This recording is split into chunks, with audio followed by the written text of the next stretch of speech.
Hey, hello again, everyone. We're going to take a look at the first colonial governments. So, up until this point, we've looked at the influence of Greece and Rome. We've looked at the Magna Carta and the English Bill of Rights. We've looked at the Enlightenment, and now we're looking at these first colonial governments. The English colonies that essentially begin this process of what now becomes the United States. So today, the learning target will be that students will be able to describe how the first English colonies in America were shaped by earlier ideas about democracy and government. So, uh, England founded the colonies in America throughout the 1600s. Remember, a colony is an area of settlement in one place that is controlled by a country in another place. So, these just happen to be these English colonies. These, the in Jamestown and in Plymouth, they held the same traditions and beliefs that they had in England, and of course, this included strong belief in their rights and representative government. So, the first colony that we see in what is now America is in Jamestown, and so the Virginia Company was a business owned by a group of London merchants. So these first settlers, if you will, they are essentially backed up by these merchants. These the Virginia Company was in business to make money. Okay, so they asked King James to allow them to send colonists to North America. So basically, these colonists worked for the Virginia Company. Okay, and of course, the bottom line was to make money. So King James gave the Virginia Company a royal charter. A charter is a written document from a government or ruler that grants certain rights. The royal charter granted to the Virginia Company promised that the persons which shall dwell within every or any of the said several colonies and plantations, and every of their children shall have, notice how they capitalize, have and enjoy all liberties, franchises, and immunities as if they had been abiding and born within this our realm of England. So, in other words, just because you're across the Atlantic does not mean that you are not English and that you don't have rights and you're not protected by the English Bill of Rights and so forth. So you also see charters in Massachusetts and in Maryland and other colonies. And again, here's the Magna Carta again, talking about the rights that all most I say most Englishmen enjoyed. Okay, so the Jamestown colony, the first Jamestown colony, was ruled by a governor and a council. Again, these officials were appointed by the Virginia Company. Okay, so they still had control of these people. To attract more settlers in 1619, the company allowed the colony to make its own laws.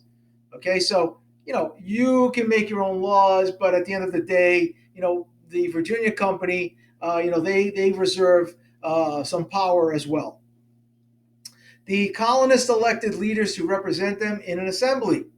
So these leaders were called burgesses, and this assembly is called the House of Burgesses. Now, the term burgess is just another name for borough. So if you talk about Attleboro or Northborough or Foxborough, that's what they're talking about here. When you talk about borough, you're talking about uh, these little settlements. So the House of Burgesses included a system of self-government, which included the capacity for the colonists to select representatives. This arrangement allowed the Virginia Company to retain corporate control, but the colony would be represented by the people, its members being directly elected. And so these early members established precedent. The term precedent, you may see that's a legal term that basically means to do for the first time.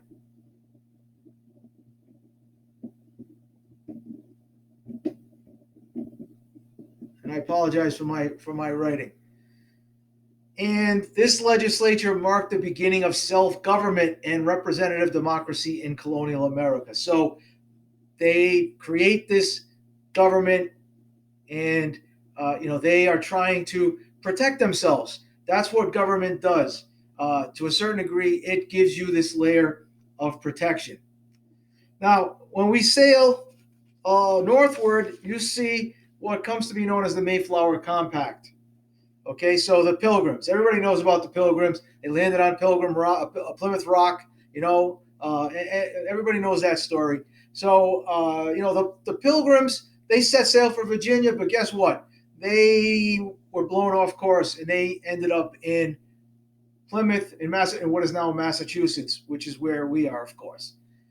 Uh, the Pilgrims knew they had reached land, and they had no English government, and they knew that to survive, they needed to form their own government. Remember, when we talk about survive and government, safety, okay? The leaders of the expedition decided before they landed to create a government to serve their needs.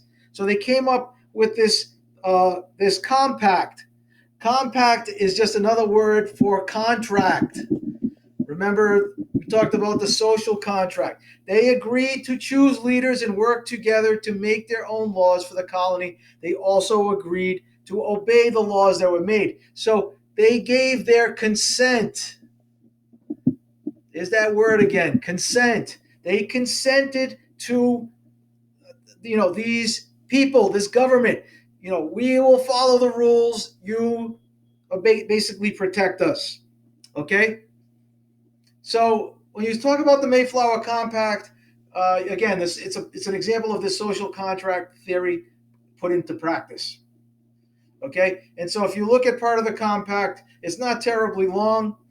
It says, "We, the loyal subjects of King James, have undertaken a voyage to plant the first colony in the northern parts of Virginia." They missed the point a little bit. "Do by these presents solemnly and mutually, in the presence of God and of one another, again, a covenant, and combine ourselves together into a civil body politic." So this means a group of citizens acting together. Okay, so and under the control of an authority.